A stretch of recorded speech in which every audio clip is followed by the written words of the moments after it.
जगन्नाथ जी ने हनुमान जी को क्यों बांधा? चौंकाने वाली दिव्य कथाएं। अरे ऐसा क्या हुआ कि स्वयं भगवान जगन्नाथ को हनुमान जी को बांधना पड़ा? आइए इस रहस्यमयी कथा को समझते हैं। ओडिशा के तट पर फैला विशाल समुद्र आज असामान्य रूप से उग्र था। समुद्र देव भगवान जगन्नाथ की भक्ति में इतने डूब गए थे कि उनके हृदय में प्रभु के चरण स्पर्श करने की तीव्र इच्छा जाग उठी। इसी भावावेश में उन्होंने अपनी लहरों को अत्यधिक वेग दे दिया। परिणाम स्वरूप तटवर्ती क्षेत्र और आसपास के नगर में भय और उथल-पुथल मच गई। लोग समझ नहीं पा रहे थे कि इस प्रलय जैसी स्थिति को कैसे रोका जाए। समुद्र की लहरें लगातार विकराल होती जा रही थी। नगरवासी अपने घरों में शरण लेने की कोशिश कर रहे थे, लेकिन संकट थमने का नाम नहीं ले रहा था। तब भगवान जगन्नाथ विचार में पड़ गए कि समुद्र देव को कैसे शांत किया जाए और नगर की रक्षा कैसे हो। उसी समय प्रभु ने हनुमान जी को स्मरण किया। जगन्नाथ जी ने कहा, हनुमान, तुम्हारी शक्ति अपार है, केवल तुम ही समुद्र देव को नियंत्रित कर सकते हो। यदि तुम उन्हें रोक दोगे तो ये नगर सुरक्षित हो जाएगा।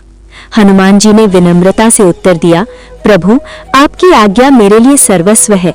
मैं अभी समुद्र देव के पास जाकर उन्हें शांत करता हूँ।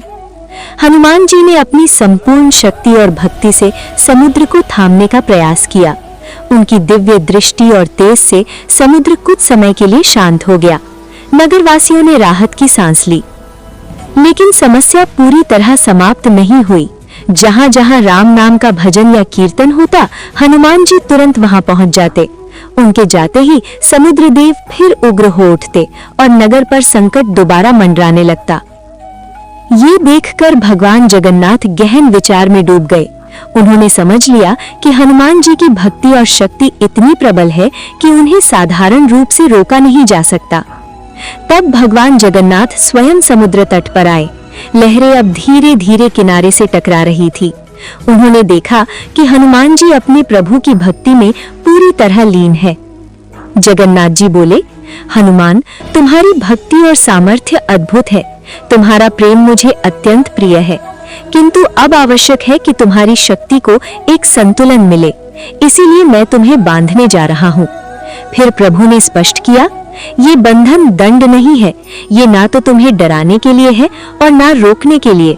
ये केवल तुम्हारी शक्ति को स्थिर करने और नगर की रक्षा के लिए है। हनुमान जी कुछ क्षण मौन रहे, फिर सिर झुकाकर बोले, प्रभु, यदि आपकी इच्छा है कि मैं यहीं रहूं, तो मुझे यहीं रहने दे। मैं आपके द्वार का सेवक बनकर सदा आपकी सेवा और रक्षा करूंगा। यही मेरा जीवन है। भगवान जगन्नाथ मुस्कुराए और बोले, तथास्तु, तुम यहीं रहोगे, सेवक बनकर, रक्षक बनकर और साक्षी बनकर। यही तुम्हारा वरदान है। इसके पश्चात भगवान जगन्नाथ ने हनुमान जी को बांध दिया। ये बंधन किसी दंड का प्रतीक नहीं था, बल्कि उन्हें एक स्थान पर स्थिर रखने का माध्यम था। हनुमान जी ने बिना किसी संकोच के इसे स्वीकार कर लिया, क्योंकि उनके लिए प्रभु की आज्ञा ही सर्वोच्च धर्म थी। अब समुद्र देव की लहरें शांत होकर धीरे धीरे तट को छूने लगीं। वातावरण में प्रेम और भक्ति की सुगंध फैल गई। यही स्थान आगे चलकर हनुमान मंदिर के रूप में प्रसिद्ध हुआ। लोग यहाँ आकर अनुभव करते हैं कि ये केवल पूजा का स्थान नहीं, बल्कि भक्ति और शक्ति का अद्भुत संगम है।